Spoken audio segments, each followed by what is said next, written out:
I come across so much stuff with design faults. This PC, the mouse pad doesn't work, the return button doesn't work. Sometimes they do, sometimes they don't. When you're trying to switch the camera on, you can't click it. But this wheel, it's off a bike trailer, and I don't know whether you can see. That spindle is bent. Yeah, you can just see it moving. It's made out of alloy, it's not strong enough. And there's a lot of stress on that area there. It should be supported at this end. It's the wheel's going to go like that, and it's going to go like that.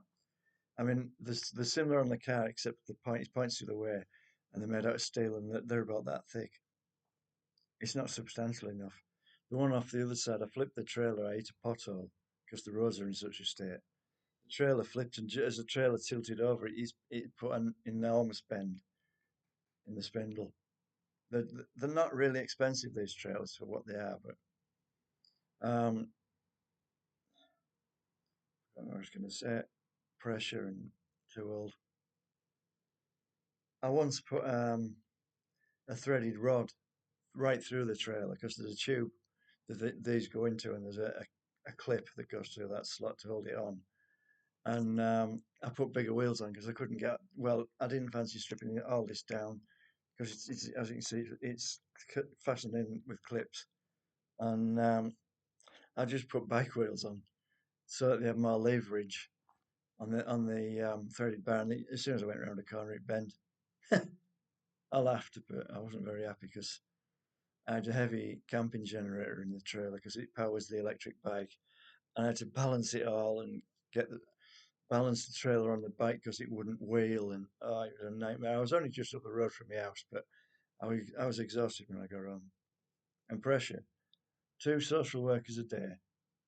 And for an illness, I don't even. I've started to contest that I haven't got it because I had a cycling accident and I bumped my head. And if you ask me, a physical blow won't cause a chemical change in your brain. But the psychiatrist who diagnosed me wasn't a psychiatrist; he was a law graduate. That's the thing. It's a very difficult qualification to get. They have to qualify as a general doctor. Then they have to work as one of them for so many years. Then they have to do the psychiatry degree. Then they have to work their way up through the ranks, and eventually they're a consultant. And then they can have a nervous breakdown. I just can't take the stress. So not many people bother, and it's not a very nice job. An awful lot of mental health staff aren't qualified to just understand people, and then some of them make a terrible mess of it. But I've started to contest this medication they put me on because I had injections for 30 years, and every time you have an injection, it leaves a little scar. And as they build up, you get the hard of the scars, and I'm covered in them. And they keep hitting them with a needle, and it hurts like mad. They give me tablets now because I refuse to have injections, and I forget to take them. Well, that's the thing. If you strongly suspect that there's nothing wrong with you, you're not going to take them, are you? I mean, I've relapsed, what, 5 times? Or is it 4?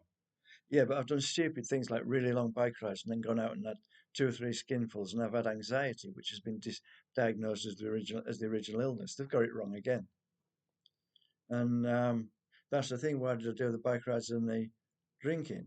Because I was on the sick and I had nothing else to do. The medication wore off, and it does take all your energy away. So I went for a long bike ride. It's a mess. Don't work then.